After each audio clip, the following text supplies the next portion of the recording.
Dear students, today I would like to tell you about the second person. Second person की pronoun की जानकारी आपको दी जाएगी। इससे पिछले वीडियो में हमने आपको first person के pronoun की जानकारी दी थी। इन pronoun के स्टार्ट के माध्यम से first person, second person और third person तीन प्रकार के person होते हैं। इसमें हमने आपको first person की जानकारी दी है। आपको अभी second person की जानकारी देंगे। नेक्स्ट वीडियो में आपको third person की जानकारी दे दी जाएगी। छोटी-छोटी वीडियो होती है तो आराम से देख सकते हो, आराम से इसको आप स्टडी भी कर सकते हो। इस प्रकार की प्रॉब्लम नहीं होगी। सबसे पहला हमारा था नॉमिनेटिव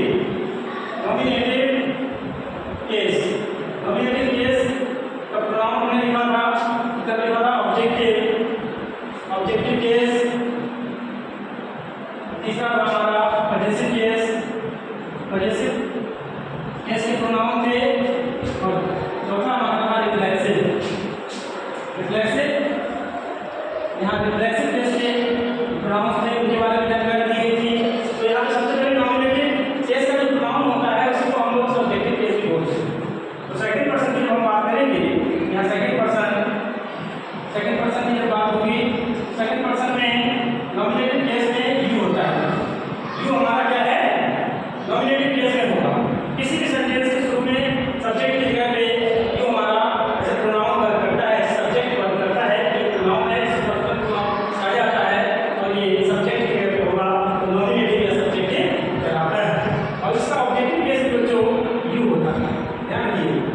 तो दोनों बात यू है, ऑब्जेक्टिव भी यू है और नॉमिनेटिव भी यू है। तो दोनों में अंतर क्या है वो मैं आपको अलग-अलग उदाहरण के माध्यम से बताऊंगा। पजेसिव केस में यहाँ दो भागों में डिवाइड किया गया है, पजेसिव एडजेक्टिव, पजेसिव प्रोनाउन। ध्यान रखिए, पजेसिव जो एडजेक्टिव है, ठीक है, इसकी खासियत होती है कि पजेसिव जो यहाँ पजेसिव एडजेक्टिव होगा, इसके बाद पजेसिव एडजेक्टिव में नाउन से पहले पजेसिव एडजेक्टिव केस के नाउन को प्रयोग किया जाता है। यानी नाउन से पहले, यानी पजेसिव एडजेक्टिव केस के नाउन है, उसके बाद नाउन का आंसर नाउन आएगा। और यहाँ पे पजेसिव प्रोनाउन में यू का केस होगा वो योर्स होगा। ध्यान रखिएगा बच्चों, रिफ्लेक्सिव केस में हमारा होता है योरसेल्फ या योरसेल्फ। इसमें भी देखिए दो तरह के दिए गए हैं। तो यहाँ पे सबसे पहले इसमें नॉमिनेटिव में ऑब्जेक्टिव में अंतर समझिए। जैसे मैं एग्जाम्पल आपको बता रहा हूँ, एग्जाम्पल के माध्यम से आप समझिए इसको। You help me. बच्चों यहाँ पे जो यू है ये एज ए सब्जेक्ट वर्क किया है। क्या है? As a subject. तो ये हमारा क्या कहलाएगा? ये हमारा नॉमिनेटिव केस कहलाएगा। कौन सा केस? Nominative case. ध्यान रखिएगा, नॉमिनेटिव केस मतलब सब्जेक्टिव केस, ठीक है ना। और यहाँ पे आई हेल्प यू, अगर यहाँ पर लिखे आई हेल्प यू, तो यहाँ पे सब्जेक्ट है, आई है नॉमिनेटिव केस में, और यू है आपको वर्ग के बाद यहाँ पे सिलेक्शन किया गया है, इसका स्थान दिया गया है वर्ग के बाद। तो ये क्या हो जाएगा बच्चों? Objective case. क्या होगा? सब्जेक्ट का और ऑब्जेक्ट का अपना एक अलग अलग स्थान होता है। ऑब्जेक्ट पे ऑब्जेक्ट आएगा, सब्जेक्ट पे सब्जेक्ट आएगा। तो कभी भी निराश ना हो। और यहाँ पे जो योग के बाद नाउन का प्रयोग किया गया है, इसको हम this is your school, this is your school. बच्चों स्कूल क्या है? स्कूल एक नाउन है। तो नाउन से पहले हमने पजेसिव एडजेक्टिव केस के नाउन का प्रयोग किया है। इसका दिस इज योर स्कूल का मतलब क्या हो जाएगा?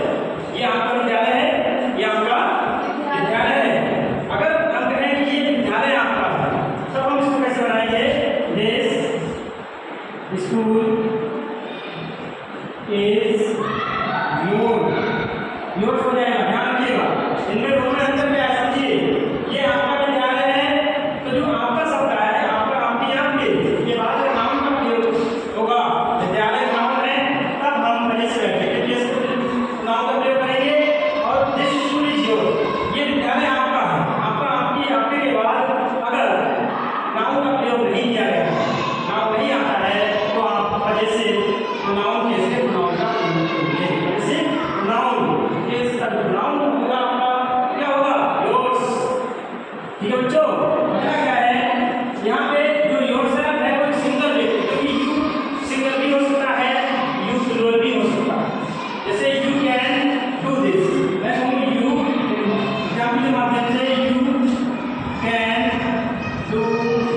is